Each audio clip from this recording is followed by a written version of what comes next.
क्या लगता है? कोनिया वाला बहिष्कार समाप्त हो गया है। हम लोग सराय कंसराय भी गए थे।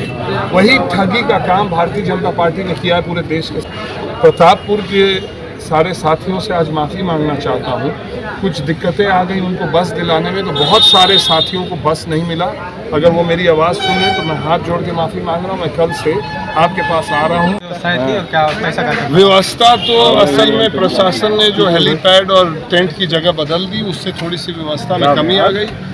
भीड़ को उस जगह में अटना थोड़ा मुश्किल कार्य हो गया था, पर भीड़ का उत्साह गजब था। राष्ट्रीय अध्यक्ष आदरणीय अखिलेश यादव जी को सुनने के लिए जो जोश और उत्साह भदोही की जनता में आज देखने को मिला, वो निश्चित रूप से ये दर्शाता है कि इंडिया गठबंधन बहुत बड़ी जीत की ओर पूरे देश में है। सर, लाखों की भीड़ आप देखने को मिली, जहां पर गठबंधन के प्रत्याशी के रूप में आप आज जो है कि पूरा ये जनता पूरी जो है कि पूरी ताकत लगा दी अखिलेश यादव को सुनने के लिए। सर, क्या कहना चाहेंगे? 25 तारीख को लोग मतदान जो है कि देने जा रहे हैं, क्या कहेंगे सर? जिंदाबाद जिंदाबाद जिंदाबाद जिंदाबाद जिंदाबाद। कैसा हो इस बार भदोही में इतना झाड़ के वोट पड़ने जा रहा है, और जो आवाज़ उस बटन का टकटकाने का और पीपी बोलने का जो बजेगा यहाँ भदोही से, वो निश्चित रूप से 7वें चरण की सारी सीटों को जिताने का काम करेगा। अखिलेश यादव जी इस पवित्र धरती पे आ गए और उनका संबोधन एक एक जन को दिल पे छूने वाला संबोधन था। उन्होंने दिल जीत लिया आज भदोही का, और दिल जीत लिया पूरे पूर्वांचल का। निश्चित रूप से अखिलेश यादव जी को बहुत बड़ी जिम्मेदारी मिलने जा रही है केंद्र की सरकार में, ये मैं अब पूर्ण विश्वास के साथ कह सकता हूँ। सर, भदोही लोकसभा की जनता अगर आपको सांसद चुनती है तो आप जो है भदोही लोकसभा के लिए पहला विकास कार्य क्या होगा सर? पहले तो पहले दूसरे विकास कार्य अलग होंगे। मैं पहला कार्य भदोही की जनता के बीच में यही आश्वासन दूंगा कि एक एक वोट मेरे ऊपर कर्ज होगा, उस कर्ज को आजीवन चुकाने का काम करूंगा। मैं उनका छोटा भाई हूं, मैं उनके घर का बेटा हूं। उनके साथ कंधे से कंधा मिला के उनकी हर एक लड़ाई को अपनी लड़ाई समझ के मैं उसको अंजाम तक पहुंचाने का काम करूंगा। बहुत सारी मांगे हैं पूरे क्षेत्र में, खंडिया की अलग, प्रतापपुर की अलग, भदोही की अलग, औराई की अलग, ज्ञानपुर की अलग, हर जगह की मांग अलग अलग है। तो मैं पहला एक ठो अगर बता दूंगा तो मैं उस जाल में फंसना नहीं चाहता हूं कि 4 विधानसभा के लोग नाराज हो जाएंगे।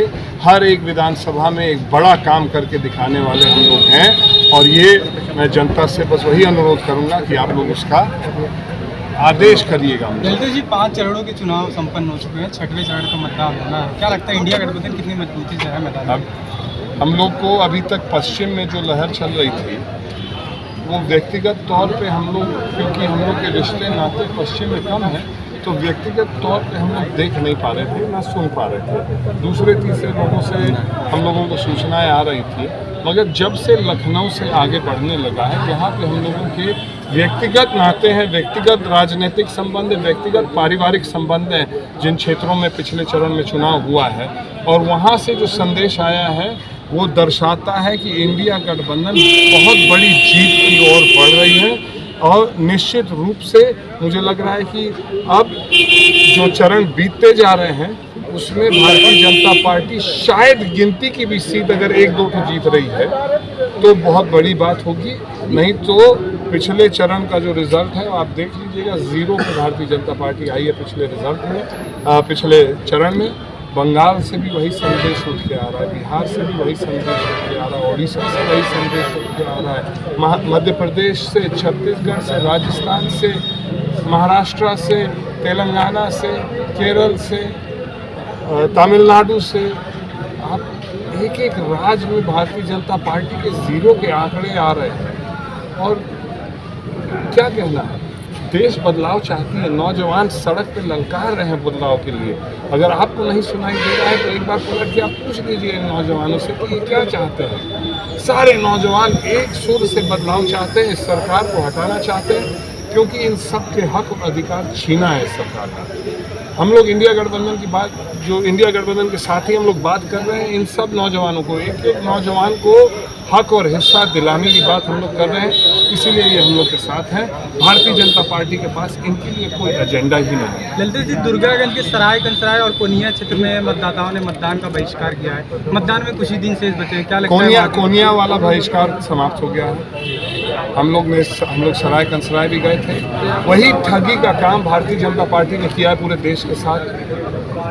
उनका वादा था कि 2024 तक हर रेलवे क्रॉसिंग पे या तो ओवरब्रिज बनेगा या तो अंडरपास बनेगा। 2024 मई, 5वां महीना, 5 दिन बचे हैं, आधा 24 खत्म हो जाएगा। अगले इनकी सरकार आ तो नहीं रही है, तो हमको लग रहा है कि ये काम हम ही लोग को पूरा करना होगा। भदोही में मात्र 2 ओवरब्रिज बने हैं, माननीय अखिलेश यादव जी ने बनवाए हैं, और एक औराई में अंडरपास बना है। माननीय मतलब जब वहाँ पे रेल हादसा हुआ जिसमें कई बच्चे की दुखद मृत्यु हो गई, वहाँ पे अंडरपास बना है। और कितनी जगह गेट लगे हैं भदोही में, अगर आप दोनों लाइन मिला के ले लीजिएगा तो 75 जगह लगे हैं, और 75 में से इन 3 को हटा दीजिए, 72 जगह काम तक नहीं शुरू हुआ है। ये भारतीय जनता पार्टी की सच है। इसी के खिलाफ नौजवानों में आक्रोश है, बड़े बुजुर्गों में आक्रोश है, माताएं बहनों में आक्रोश है कि ये सिर्फ भाषण देते हैं, शासन और प्रशासन शुल्क। भदोही के चुनाव में मात्र कुछ ही दिन शेष बचे हैं, क्या कुछ संदेश देना चाहेंगे? मेरा भदोही की जनता से बस यही है कि मैं आभारी हूँ। जिस तरह का स्नेह, प्रेम और आशीर्वाद हर गांव में मिला। मैं प्रतापपुर के सारे साथियों से आज माफ़ी मांगना चाहता हूँ। कुछ दिक्कतें आ गई उनको बस दिलाने में, तो बहुत सारे साथियों को बस नहीं मिला।